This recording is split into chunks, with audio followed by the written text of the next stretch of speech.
रहे हैं, कभी हमें लगता होगा कि मैंने बहुत मेहनत की, दिन रात पढ़ता था, इसलिए मुझे मेडल मिल रहा है, इसलिए मुझे डिग्री प्राप्त हो रही है। किसी को ये भी लगता होगा कि मेरे माँ बाप ने मुझे लिए बहुत कुछ किया, मुझे अवसर दिया, मैं आज पढ़ लिख करके स्थान पर पहुंचा, माँ बाप के प्रति अच्छा भाव जागता होगा। किसी को ये भी लगता होगा कि आज मेरे गुरुजनों ने मुझे पढ़ाया, उसके कारण मैं आज यहां पर पहुंचा हूं।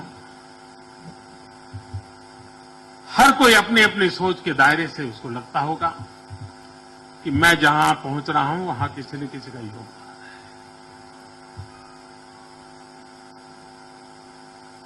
लेकिन हमें जो दिखता है उससे भी पर एक बहुत बड़ा विश्व है, जिसने भी मुझे ये डिग्री पाने तक ले जाने में कोई न कोई सहायता की है। हो सकता है कभी न मैंने उसको देखा हो सकता है कभी न मैंने उसको सुना हो, लेकिन उसका भी कोई न कोई योगदान है। क्या कभी सोचा है, मैं जो किताब पढ़ता था, मैं जो नोटबुक में लिखता था, वो कागज किसी कारखाने में बना होगा, कोई मजदूर होगा जो अपने बच्चों की पढ़ाई के लिए तो बेचारा पैसा नहीं खर्च पा रहा था, लेकिन मेरे लिए दिन रात कागज बनाता था, वो कागज किसी फैक्ट्री में गया होगा।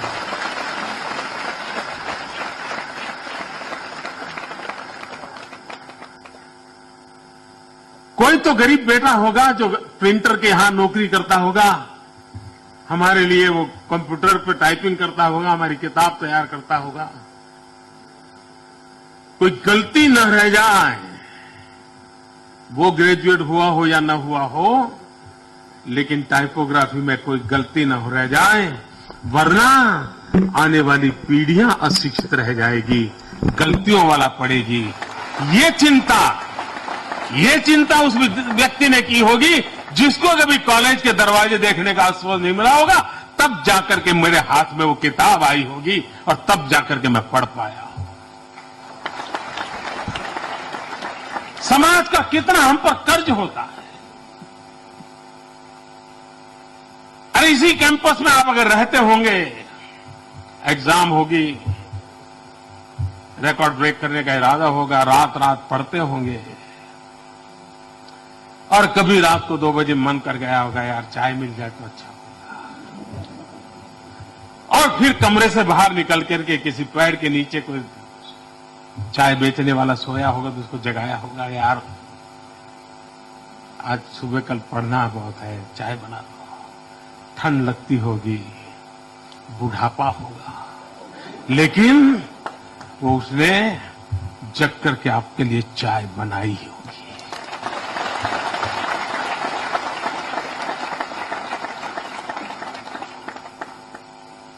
आप पढ़ लिख करके कितने ही बड़े बाबू बन जाए, उसके लिए कुछ करने वाले नहीं, उसको पता है, लेकिन आपकी इच्छा है कुछ बनने की और उसकी रात खराब होती है और चाय आपके काम आ जाती है तो उसका आनंद उससे और होता है।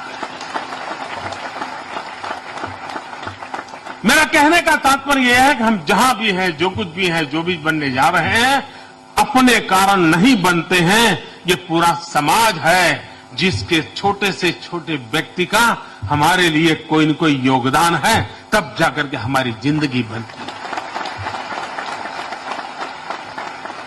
इस दीक्षांत समारोह से जब मैं जा रहा हूं, तब ये यूनिवर्सिटी की दीवारें, ये क्लासरूम, ये टीचर, ये किताबें, ये लेसन, ये एग्जाम, ये रिजल्ट, ये गोल्ड मेडल,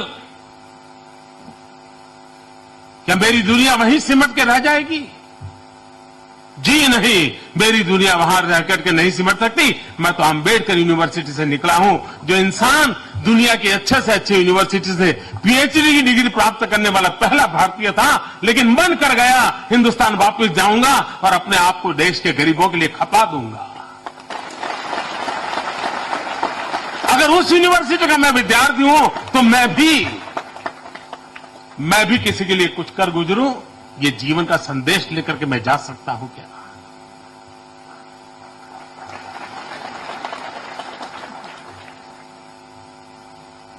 लेना पाना बनना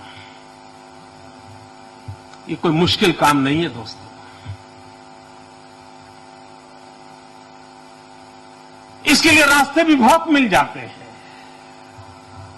लेकिन मुश्किल होता है कुछ करना। लेना पाना बनना मुश्किल नहीं है, कुछ करना, कुछ करने का इरादा, उस इरादे को पार करने के लिए जिंदगी खपाना, ये बहुत कठिन होता है।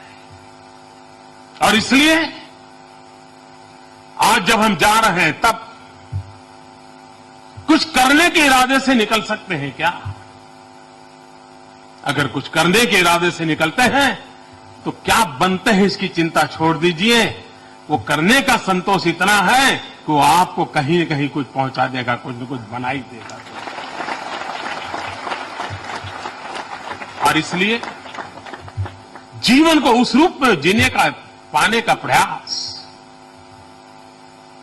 जिंदगी से जूझना सीखना चाहिए दोस्तों। दुनिया में जितने भी महापुरुष हमने देखे हैं, हर महापुरुष को हर चीज सरलता से नहीं मिली है। बहुत कम लोग होते हैं जिनको मक्खन पे लकीर करने का सौभाग्य होता है। ज्यादा वो लोग होते हैं जिनके नसीब में पत्थर पर ही लकीर करना लिखा होता है।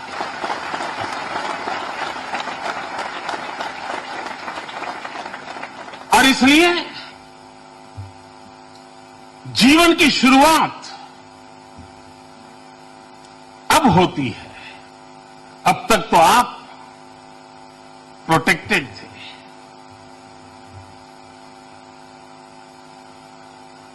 मां बाप की अपेक्षा थी तो भी मन मना लेते थे कि यार ठीक है बेटा भी पढ़ता है, ज्यादा बोझ नहीं डालते थे। आप भी यूनिवर्सिटी में थे, कुछ कठिनाई होती थी, यार दोस्तों से पूछ लेते थे, टीचर से बात कर लेते थे, फैकल्टी मेंबर से पूछ लेते थे। एक प्रोटेक्टेड एनवायरनमेंट था। किसी बात की जरूरत पड़े तो कोई न कोई हाथ फहराने के लिए था। लेकिन यहां से निकलने के बाद वो सब समाप्त हो जाएगा।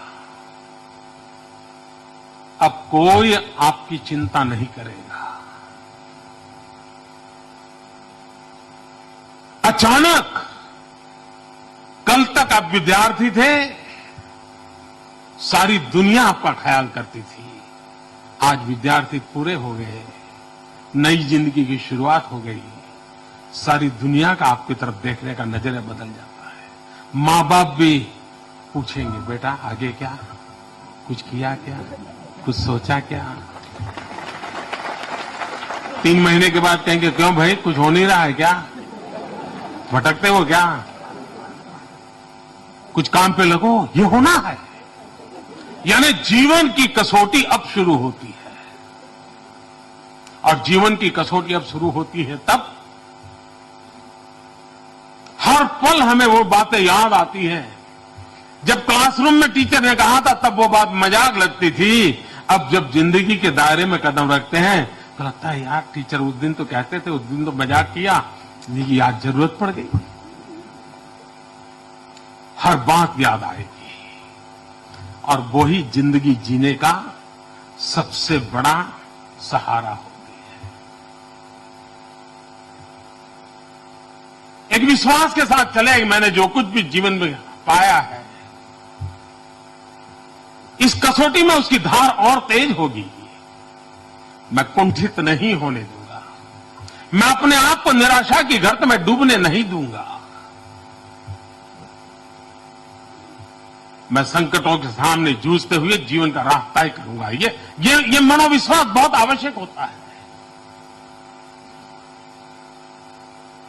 विफलताएं आती हैं जीवन में,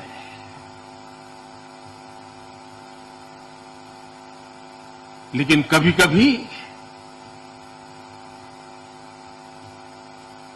अगर सफलता का खाद कोई करता है तो असफलता ही तो सफलता का खाद बनती है, वही फर्टिलाइजर का काम करती है। असफलताओं से डरना नहीं चाहिए, और यार दोस्तों के बीच में शर्मिंदगी भी महसूस नहीं करनी चाहिए। लेकिन चिंता तब होती है जब कोई असफलता से सीखने को तैयार नहीं होता है, फिर उसकी जिंदगी में सफलता कभी दरवाजे दस्तक नहीं देती है। और इसलिए जिंदगी का सबसे बड़ा सबक जो को होता है वो होता है असफलताओं से सीखना कैसे, असफलताओं में से भी ऊर्जा कैसे प्राप्त करनी। और ज्यादातर वो लोग सफल होते हैं जो असफलताओं को भी अपनी सफलता की सीढ़ी में परिवर्तित कर पाते हैं। मुझे विश्वास है कि आपने यहां 3 साल, 4 साल, 5 साल जो भी समय बिताया होगा, जो कुछ भी प्राप्त किया होगा, वो आपको जीवन में आने वाले हर मोड़ पर अच्छी अवस्था में स्थिरता दें, बुरे समय संतुलन दें। मैं नहीं मानता हूं कि जीवन में कभी निराश होने का अवसर आएगा। संतुलित जीवन भी बहुत आवश्यक होता है। अच्छाई में जो बहक न जाए और कठिनाई में जो मुरझा न जाए, वही तो जिंदगी होनी चाहिए। और इसलिए उस भाव को लेकर के चलते हैं तो जीवन में कुछ बना करके निकलते हैं।